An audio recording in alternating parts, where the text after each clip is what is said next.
Hello again, everyone. Beautiful, sunny, early August afternoon here in southern Idaho.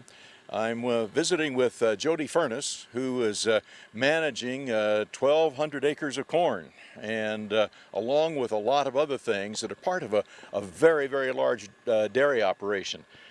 Jody, you've got a phenomenal corn crop here. Tell me a little bit about it. Well, we started planting on May 5th, and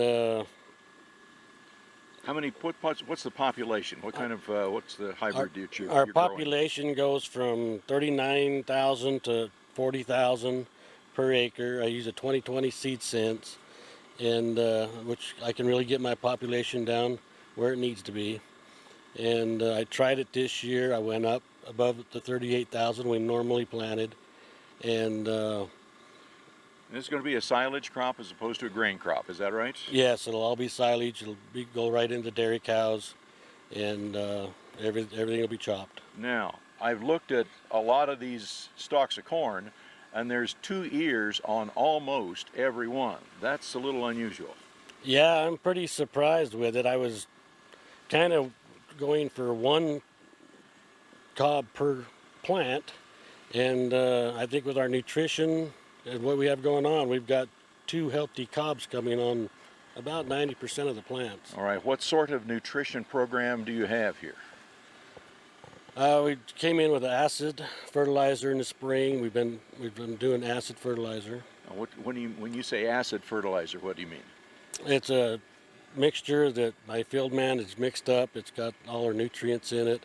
We started off with some sulfuric acid and mixed some of that in with it, and it's been working very well. Now, and this is from the TPS Lab program. How did you get involved with the TPS Lab program?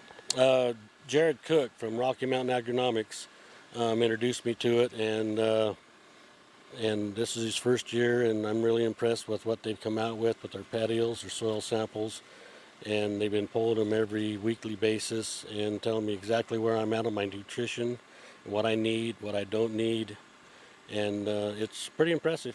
What are some of the things that they've told you that you need that you might be a little surprised at? We was a little bit short on our magnesium, and we manure this crop every year, and so we put on just 1 unit more of magnesium with an airplane when we did our spraying, and that's brought it up. And everything else, we've been right on the line of where we're supposed to be for that time of year on our corn. And the petiole test that you're taking really indicates how much nutrition that plant's going to be needing in the next couple of weeks then. Yes, and they've been pretty much on the spot on what was there and what's going to be used, and they've been pretty much right on the money. Now, speaking of money, that probably costs a lot to do the soil test and the petiole test. I assume that there's a pretty good return on investment on all those fees that you are charged for those tests? Oh, huge, huge. For the fees on the test and to the corn crop we have, the fees are nominal. Okay. It's there's no comparison. All right. Would you do this again next year? Oh, I plan on it.